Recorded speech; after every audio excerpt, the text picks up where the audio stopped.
So in this lecture we will cover following contents. म्हणजे आपण content या lecture मध्ये कव्हर करणार आहोत. त्याच्यामध्ये फर्स्ट आहे substation. That means 132 kV by 33 kV substation जे आपल्याला लेआउट स्टडी करायचं आहे. Then circuit breakers, protective relays, lightning arrester, bus bar, switches, control room, that is next transformer, PLCC, nothing but power line carrier communication, RTU, and schematic diagram of your substation. Just हे आपण overlook करणार आहोत. त्याच्यामध्ये first आहे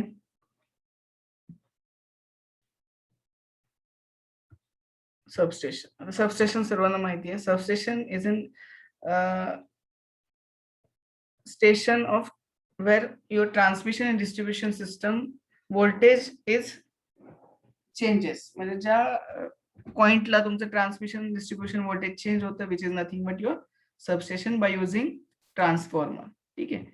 Then electric power may be flow through several substation with from the generating station. ठीक है. Generating station पासून आपण सिंगल लाईन डायग्राम स्टडी केलेली ऑलरेडी.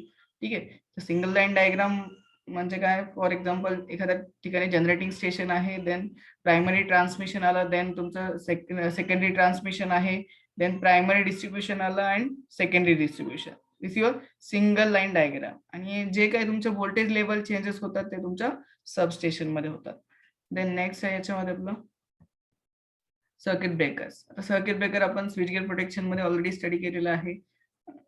लास्ट लेक्चरला पण आपण डिस्कस केलेलं आहे. ठीक आहे. So circuit breakers, these are the protecting devices which is operate at normal as well as abnormal condition. म्हणजे ऑन लोड कंडिशन किंवा नो लोड कंडिशनला ऑपरेट होतात. ॲबनॉर्मल कंडिशन म्हणजे काय, फॉर एक्झाम्पल फॉल्ट ऑकर झाला ट्रान्सफॉर्मर मध्ये किंवा एखाद्या लाईन मध्ये फॉल्ट ऑकर झाला, your circuit breaker will operate और circuit breaker will protect the remaining part of the system.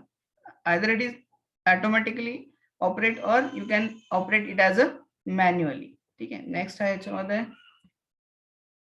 Protective release. ठीक आहे. तर रिलेज आपण it is also protective devices. ठीक आहे.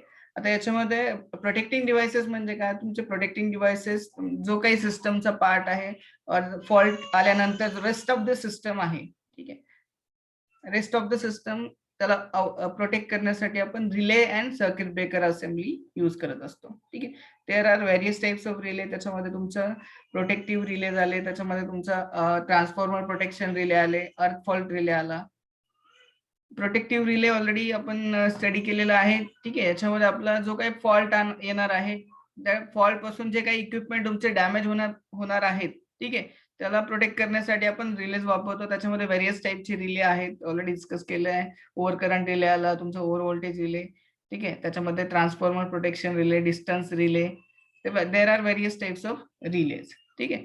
नेक्स्ट आहे आपला याच्यामध्ये लाइटनिंग अरेस्टर, ऑलरेडी डिस्कस केलेला आहे. लाइटनिंग अरेस्टरचा सिम्बॉल आपण पाहिलेला आहे. ठीक आहे. सपोज ही तुमची मेन लाईन असेल आणि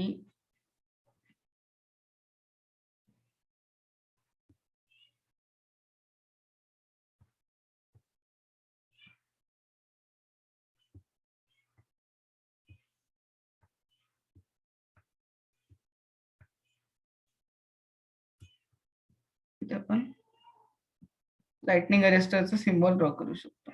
if your symbol of lightning arrester, आपलं लाइटनिंग अरेस्टरचा सिम्बॉल आहे. ठीक आहे.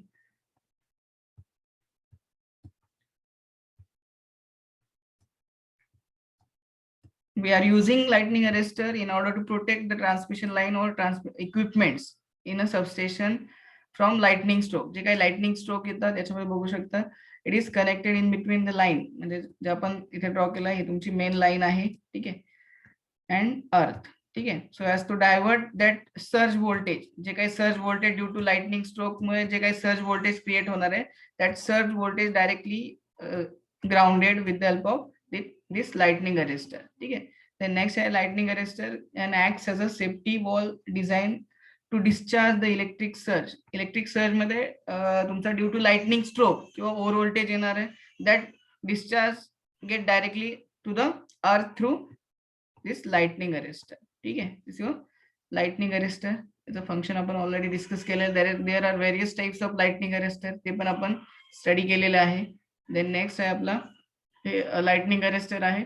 ठीक आहे, फिजिकली या टाइप मध्ये लाइटनिंग अरेस्टर दिसतात. ठीक आहे, या टाइपचं स्ट्रक्चर असतं. नेक्स्ट आहे आपला बस बार. ठीक आहे, आता याच्यामध्ये हे जे दाखवलंय ते छोटे दाखवले, but bus bar is the common conductor. ठीक आहे, आता हे या टाइप मध्ये नसतात. बेसिकली बस बार तुमचे कॉमन कंडक्टर किंवा it is a conductor plate. ठीक आहे, कंडक्टिव्ह प्लेट्स असतात ज्याच्यावरती होल्स असतात किंवा ज्याला आपण incoming as well as outgoing line connect करू शकतो, which is nothing but your bus bar. ठीक आहे, which is a common conductor where you can connect incoming as well as outgoing lines. ठीक आहे, देन नेक्स्ट आहे आपला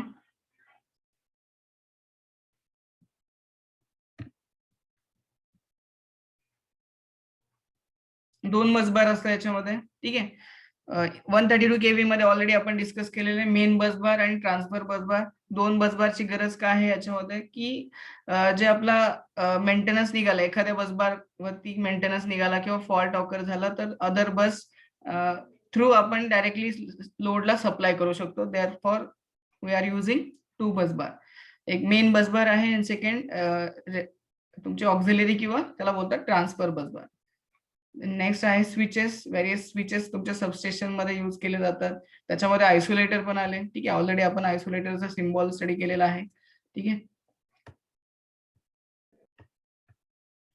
हा आपला आयसोलेटर आहे. ठीक आहे, व्हेरियस टाइप्स ऑफ स्विचेस त्याच्यामध्ये यूज केले जातात इन ऑर्डर टू ब्रेक और make the circuit. Circuit make किंवा ब्रेक करण्यासाठी आपण स्विचेसचा यूज करतो.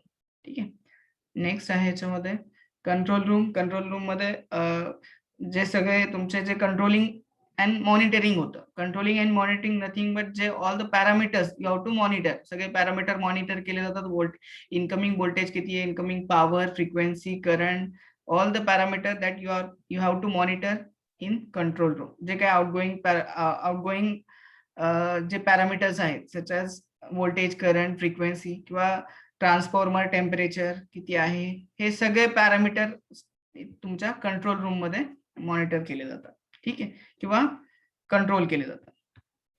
देन नेक्स्ट आहे हे तुमचे कंट्रोल रूम किंवा कंट्रोल पॅनल असतात. त्याच्यामध्ये तुमचे सिंगल लाईन असते, सिंगल लाईन डायग्राम ड्रॉ केलेली असते. कोणते पॅरामीटर्स आपण कंट्रोल किंवा मॉनिटर करतो हे ऑलरेडी आपण ट्रान्सफॉर्मर सबस्टेशनला किंवा 33/11 kV सबस्टेशन मध्ये व्हिजिट केली होती. त्याच्यामध्ये ऑलरेडी आपण सबस्टेशनचे जे काही पॅरामीटर्स आहेत ते आपण मॉनिटर केलेले आहेत किंवा पाहिलेले आहेत. ठीक आहे, त्याच्यामध्ये फीडर्स असतात किंवा कोणकोणते सेक्शन्स आहेत, इनकमिंग कोणती आहे, आउटगोईंग कोणती आहे, त्याचे पॅरामीटर्स, व्होल्टेज किती आहे, पॉवर किती आहे. ठीक आहे, all that parameters, circuit breakers याच्यामध्ये माउंट केले असतात. ठीक आहे, हे सगळे पॅरामीटर्स या कंट्रोल रूम मधनं मॉनिटर केले जातात.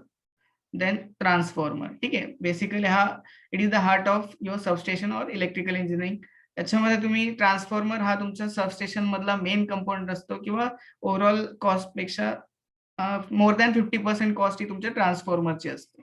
In case of 132 kV the transformer rating is in MVA. ठीक आहे, MVA मध्ये असतं 200 MVA, 100 MVA, म्हणजे मोर दॅन 10-20 MVA पेक्षा जास्त तुमची कॅपॅसिटी किंवा साईज असते ट्रान्सफॉर्मरची. ठीक आहे, तुम्हाला माहिती आहे either it is step up और step down transformer. In case of 132 kV substation it is step down. 132/33 kV substation साठी जो आहे तो आपण स्टेप डाउन ट्रान्सफॉर्मर यूज करणार आहे. So this is your basic transformer. Already सगळ्यांनी पाहिलं असेल ट्रान्सफॉर्मर. त्याच्यामध्ये दोन HT आणि LT दोन टर्मिनल्स असतात. ठीक आहे, HT ला तुम्ही इनकमिंग लाईन कनेक्ट करता ऍज वेल एज तुम्ही ट्रान्सफॉर्मर टॅप चेंजिंग कनेक्ट करता. आणि LT मध्ये तुमचे outgoing which is nothing but your step down, जे व्होल्टेज स्टेप डाउन केलेले 33 kV which is nothing but your LT. Then PLCC already याचं full form सांगितलं तुम्हाला, पॉवर लाईन कॅरियर कम्युनिकेशन. ठीक आहे. आता पॉवर लाईन कॅरियर कम्युनिकेशन म्हणजे काय, व्हाईल ट्रान्समिटिंग पॉवर, आता सबस्टेशन पासून तुमच्या दुसऱ्या डिस्ट्रीब्युशन सबस्टेशन पर्यंत आपण पॉवर ट्रान्समिट करत असताना तुम्ही ट्रान्समिशन लाईन यूज करतो. ठीक आहे, आपण ट्रान्समिशन लाईन यूज करतो. या ट्रान्समिशन लाईन मध्येच एक कंडक्टर आतमध्ये प्लेस केला जातो in order to communicate in between two substation. ठीक आहे, आता दोन सबस्टेशन मध्ये कम्युनिकेशन साठी या ट्रान्समिशन लाईनच्या कंडक्टरच्या आतमध्येच एक एक लाईन, ऍडिशनल लाईन इन्स्टॉल केली जाते, which is nothing but your communication line. ठीक आहे, which is nothing but your power line carrier communication. ठीक आहे, आता हे कशासाठी, आता कम्युनिकेशन दोन सबस्टेशन मध्ये कम्युनिकेशनची गरज काय, कारण कोणता सबस्टेशन मध्ये काही फॉल्ट झाला किंवा कोणते किती पॉवर ट्रान्समिट करायची, किती रिसीव्ह होते, हे कम्युनिकेशन करण्यासाठी तुमच्या सबस्टेशन मध्ये, दोन्ही सबस्टेशन मध्ये किंवा रिसिव्हिंग सबस्टेशन मध्ये कम्युनिकेशन असणं गरजेचं आहे. ठीक आहे, नेक्स्ट आहे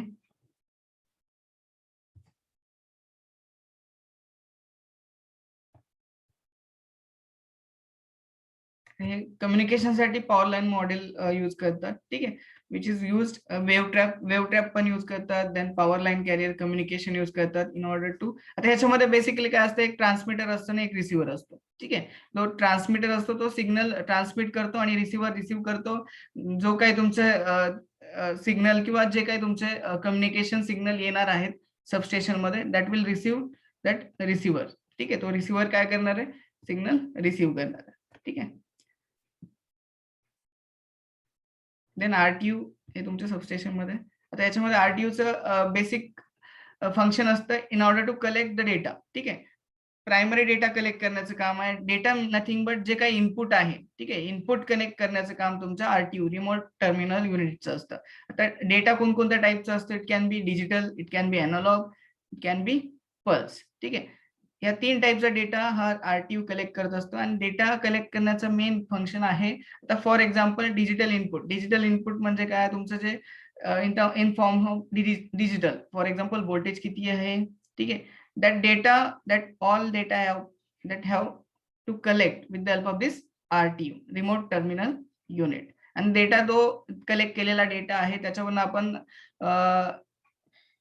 आपल्याला इन्फॉर्मेशन भेटते की आता इनकमिंग व्होल्टेज किती आहे किंवा आउटगोइंग व्होल्टेज किती आहे, फ्रिक्वेन्सी किती आहे, पॉवर किती येते. ठीक आहे, ऑल दॅट डेटा हे कशासाठी यूज करणार आहे तुम्ही, फ्युचर कंट्रोलिंग साठी. ठीक आहे, म्हणजे इनकमिंग पॉवर कंट्रोल करायची आहे, व्होल्टेज कंट्रोल करायचं आहे, टॅप चेंजिंग करायचं, काही प्रॉब्लेम आहे का नाही, करंटची व्हॅल्यू किती आहे. ठीक आहे, that all the data is collected with the help of this RTU. ठीक आहे, रिमोट टर्मिनल युनिट. देन आता सॉफ्टवेअर कोणत्या टाईपचं यूज करता याच्यामध्ये काही डिटेल मध्ये जात नाही. ठीक आहे, there are different types of software. त्याच्यापैकी एक एक्झाम्पल आहे सिम 900. ठीक आहे, 2-3 टाईपचे सॉफ्टवेअर यूज करतात. आरटीयूचा सर्किट डायग्राम आहे. ठीक आहे, 132/33 kV सबस्टेशन ऑलरेडी आपण स्टडी केलेला आहे. ठीक आहे, हे जनरेटिंग स्टेशन आहे. जनरेटिंग स्टेशन, देन हा ट्रान्सफॉर्मर आहे. That transformer will step up to required value. Required value म्हणजे काय, जर 132 करायचं असेल तर 132, 220 kV, 765 kV और 400 kV. सपोज 132 kV ला स्टेप अप केलंय, हे आपलं सबस्टेशन आहे. हे 132/33 kV असेल, 66 kV असेल, which is your transmission substation. ठीक आहे, इथून पॉवर येईल तुमच्या इकडे. Again it is a step down substation जो असेल तुमचा 33/11 kV. 11 kV सप्लाय डायरेक्टली इंडस्ट्रीला रिक्वायर्ड असेल तर इंडस्ट्रीला दिलं जाईल, किंवा इकडे तुमच्या सिंगल फेज साठी रिक्वायर्ड असेल तर इथे पोल माउंटेड सबस्टेशन आहे. तो 11 kV सप्लाय पोल माउंटेड सबस्टेशनला आला. That will step down again up to 440 volt. 3 phase required असेल तर 3 फेज, सिंगल फेज मध्ये सिंगल फेज घेतला जाईल डोमेस्टिक साठी 230 वोल्ट. ठीक आहे, इथपर्यंत क्लिअर आहे सर्वांना. Just revision as a revision होती. ठीक आहे,